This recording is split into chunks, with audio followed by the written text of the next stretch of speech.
Assalamualaikum warahmatullahi wabarakatuh. Selamat pagi, salam sejahtera bagi kita semua. Dan semoga kalian sehat selalu. Semoga pandemi ini segera usai. Dan semangat untuk kalian semua yang tugas kuliahnya semakin menumpuk. Saya pun ikut merasakan apa yang Anda rasakan. Ternyata kuliah online tidak semudah apa yang kita bayangkan.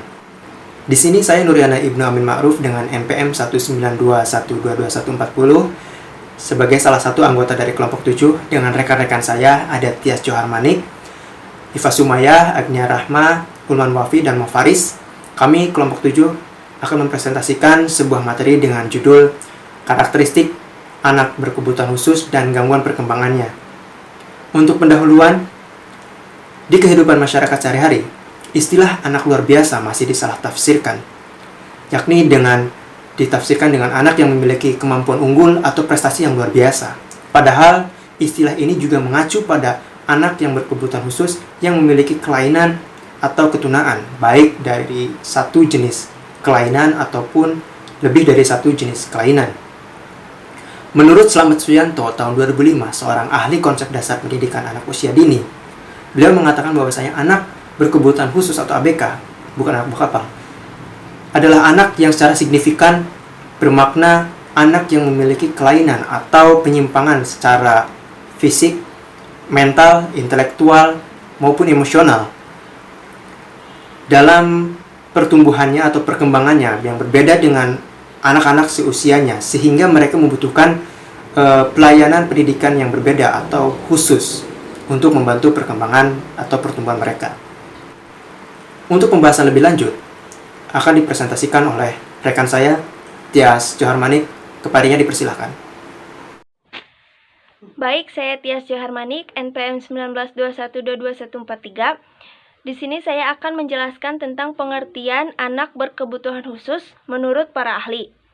Yang pertama yaitu dari Hallahan dan Kaufman tahun 1986, dari Abdul Hadis tahun 2006, beliau mengatakan bahwa anak luar biasa atau anak berkebutuhan khusus disebut berkebutuhan khusus karena dalam memenuhi kehidupannya, mereka memerlukan layanan pendidikan, layanan sosial, layanan pendidikan konseling, dan lain sebagainya.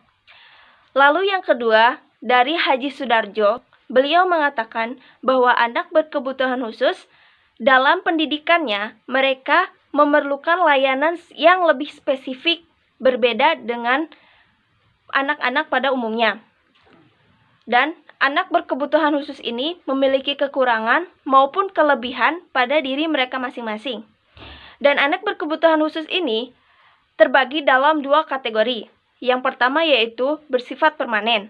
Artinya, mereka memiliki kelainan tersendiri seperti buta, bisu, tuli, ataupun yang lainnya. Yang kedua yaitu bersifat temporer. Artinya, mereka tidak memiliki kelainan tertentu seperti buta, bisu, ataupun tuli, tetapi mereka memiliki penghambatan cara berpikir, pertumbuhan, dan perkembangan dari faktor lingkungan tersebut. Lalu kami menyimpulkan bahwa anak berkebutuhan khusus adalah anak yang karakteristiknya berbeda dengan anak-anak pada umumnya. Secara fisik, mental, psikolog, kognitif, sosial, terhambat dalam mencapai tujuan atau kebutuhan dan potensinya secara maksimal, sehingga mereka membutuhkan penanganan dari tenaga yang profesional. Baik, terima kasih. Selanjutnya yaitu karakteristik anak berkebutuhan khusus yang akan dijelaskan oleh Ulman. Nama saya Ulman Wafi Julpatas Bilbi, NPM saya 192122145. Saya akan menerangkan tentang karakteristik anak berkebutuhan khusus. Karakteristik anak berkebutuhan khusus atau yang bisa disingkat ABK berdasarkan sejarah panjang yang ada, peraturan hukum yang dibuat, serta pendapat para ahli, maka anak berkebutuhan khusus didefinisikan sebagai anak yang secara signifikan berbeda dalam beberapa dimensi yang penting dan fungsi kemanusiaannya. Mereka yang secara fisik, psikologis, kognitif, atau sosial terhambat dalam mencapai tujuan-tujuan atau kebutuhan dan potensinya secara maksimal. Meliputi mereka yang tuli, buta, mempunyai gangguan bicara atau cacat tubuh, gangguan emosional, juga Anak-anak yang berbakat dan inteligensi yang tinggi dapat dikategorikan sebagai anak berkebutuhan khusus atau luar biasa. Karena memerlukan penanganan yang terlebih dari tenaga profesional, anak berkebutuhan khusus pun menurut Halalan dan Kaufman memerlukan pendidikan dan layanan yang khusus agar potensi kemanusiaan yang mereka miliki dapat berkembang. Anak berkebutuhan khusus sudah jelas tampak berbeda dengan anak yang kebanyakan.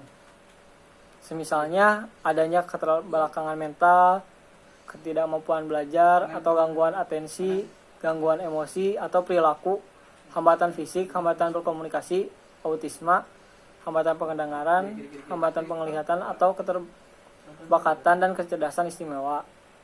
Kekhususan yang dikaitkan dengan perbedaan cara belajar tentunya memberikan dampak pada cara mengkonstruksikan yang berbeda dengan anak yang biasa. Kekhususan yang dialami setiap anak bisa jadi memiliki penyebab, tingkat keparahan, dampak bagi kemajuan pendidikan, dan dampak itu pun jadi berbeda jika dikaitkan dengan usia, jenis kelamin, dan lingkungan hidup anak tersebut masing-masing. Ada banyak macam dari anak-anak berkebutuhan khusus, diantaranya adalah sebagai berikut. Anak dengan keterbelakangan mental, anak dengan keterlambatan perkembangan fisik, anak dengan gangguan emosional dan spektrum autisme. Yang lainnya anak dengan hambatan perkembangan kognitif, dan yang terakhir anak berbakat dan cerdas istimewa. Sekian. Perkenalkan, nama saya Iva Sumayah. Di sini saya akan menyampaikan tentang macam-macam anak berkebutuhan khusus dan gangguan perkembangannya. Yang pertama yaitu tunanetra. Anak yang memiliki gangguan pada penglihatannya berupa kebutaan menyeluruh ataupun sebagian. Meskipun telah dibantu dengan alat-alat khusus, akan tetapi mereka tetap membutuhkan pendidikan dan pelayanan khusus. Adapun ciri-ciri anak tunanetra yaitu yang pertama, mereka tidak mampu melihat, tidak bisa mengenali benda pada jarak 6 meter, mata yang terus bergoyang, dan bola mata yang berwarna keruh ataupun bersisik. Selain itu, mereka juga sering tersandung atau meraba-raba ketika berjalan. Yang kedua yaitu tunarungu. Anak yang kehilangan seluruh atau sebagian daya pendengarannya sehingga tidak mampu berkomunikasi secara verbal. Meskipun telah dibantu dengan alat dengar, mereka tetap membutuhkan pendidikan dan pelayanan khusus. Adapun ciri-ciri tunarungu yaitu secara nyata mereka tidak mampu mendengar, memiliki keterlambatan dalam perkembangan bahasa, sering menggunakan bahasa isyarat ketika berkomunikasi, dan memiliki suara aneh atau suara yang tidak jelas ketika berkomunikasi. Yang ketiga yaitu tunagrahita. Anak yang memiliki gangguan atau hambatan atau keterbelakangan dalam mental intelektual jauh di bawah rata-rata sehingga mereka mengalami kesulitan dalam mengerjakan tugas-tugas akademik, komunikasi maupun sosial, sehingga mereka mengharuskan dan mendapatkan pelayanan pendidikan secara khusus. Adapun ciri-ciri tunagrahita yaitu tidak bisa mengurus diri sesuai usia, penampilan fisik yang tidak sesuai, misalnya kepala terlalu besar ataupun kecil, sering mengeluarkan cairan berupa ludah dari mulut, dan perkembangan bahasa ataupun ucapan yang lambat. Selain itu, kembar sedunia atau Down syndrome termasuk tunagrahita. Sekian yang dapat saya sampaikan. Untuk selanjutnya akan disampaikan oleh Agnia Rahma. Nama saya Agnia Rahma Fauziah. Di sini saya akan melanjutkan penjelasan dari saudari Iva mengenai anak-anak berkebutuhan khusus. Setelah tunagrahita ada tunadaksa. Nah, tunadaksa di mana tunadaksa ini adalah anak-anak yang mengalami cacat atau kelainan pada alat gerak seperti tulang, sendi, dan otot, sehingga memerlukan pelayanan pendidikan khusus. Nah, ciri-ciri tunadaksa itu yang pertama ada anggota gerak tubuh itu kaku, lemah, atau bahkan lumpuh. Yang kedua itu kesulitan dalam geraknya tuh jadi tidak sempurna,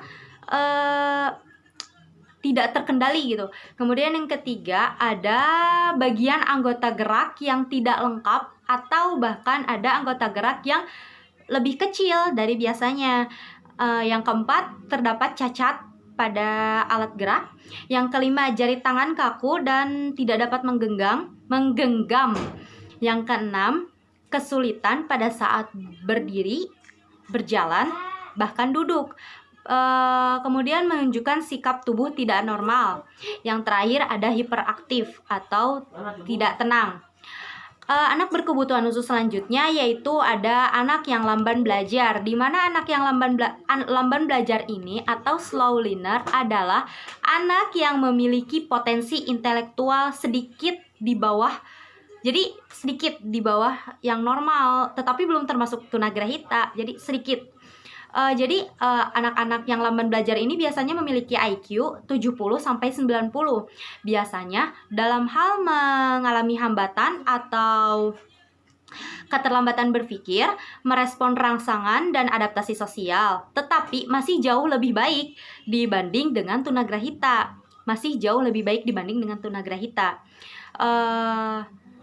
Tapi lebih baik dari tunagrahita, tapi lebih lamban dari yang normal.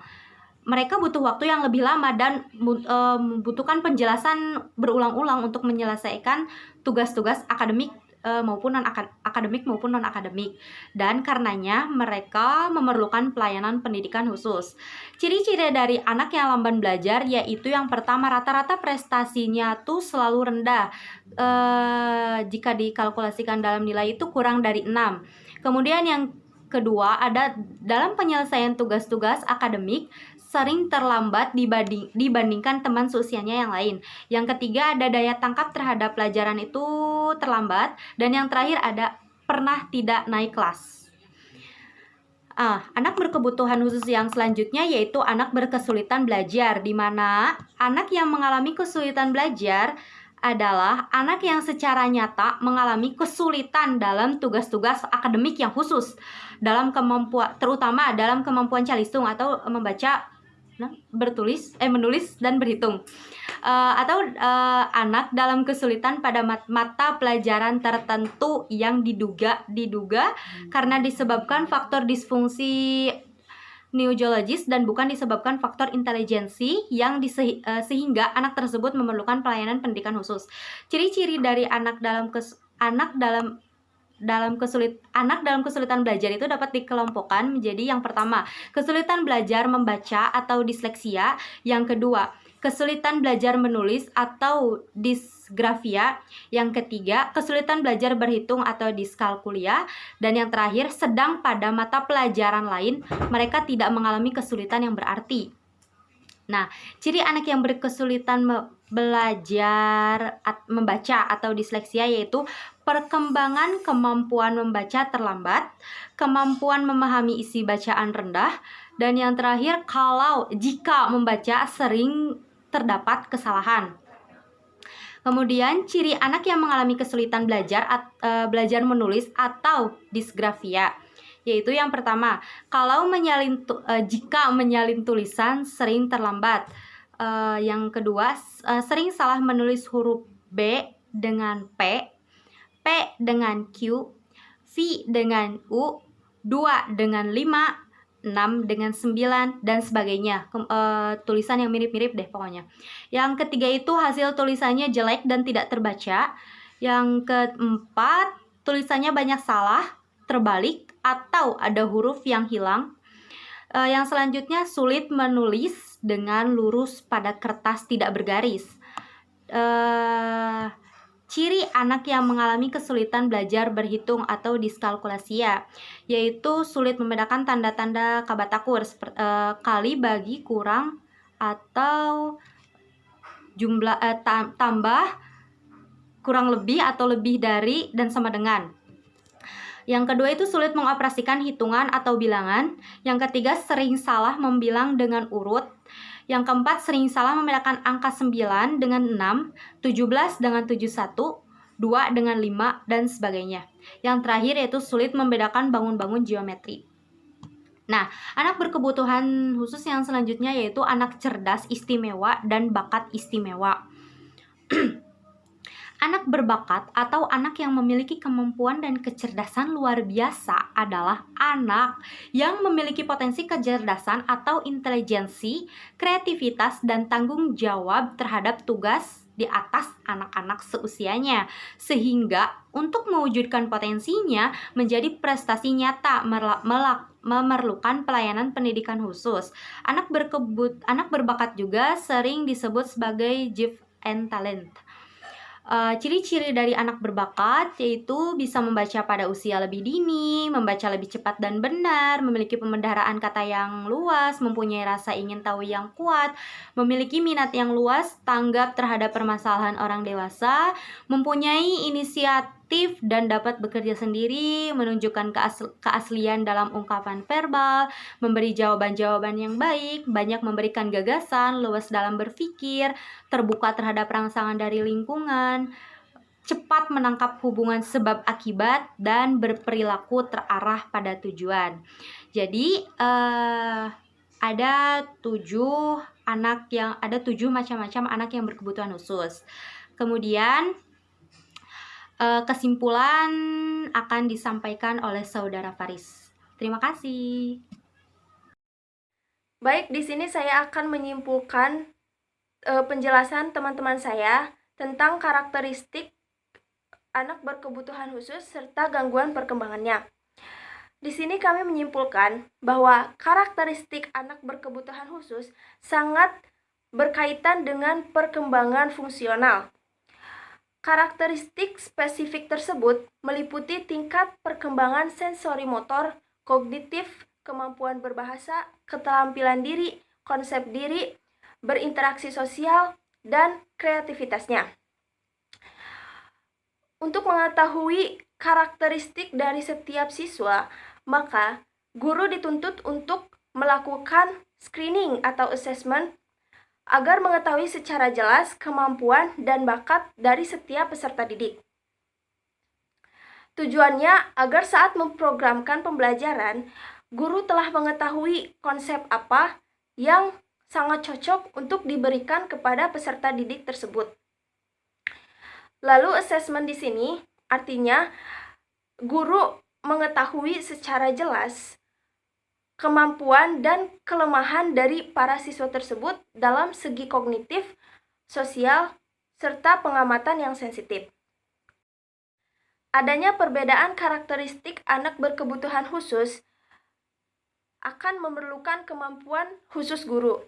Artinya, guru dituntut untuk bisa mengkombinasikan antara kemampuan dan bakat dari peserta tersebut dari berbagai aspek. Aspek-aspek tersebut meliputi cara berpikir, berbicara, melihat, mendengar, atau cara bersosialisasi. Hal-hal tersebut diarahkan pada keberhasilan dari tujuan akhir pembelajaran ini, yaitu perubahan untuk menuju kedewasaan. Baik, sekian yang dapat kami sampaikan. Ada kalanya kesalahan dari presentasi dari kelompok kami, mohon dimaafkan.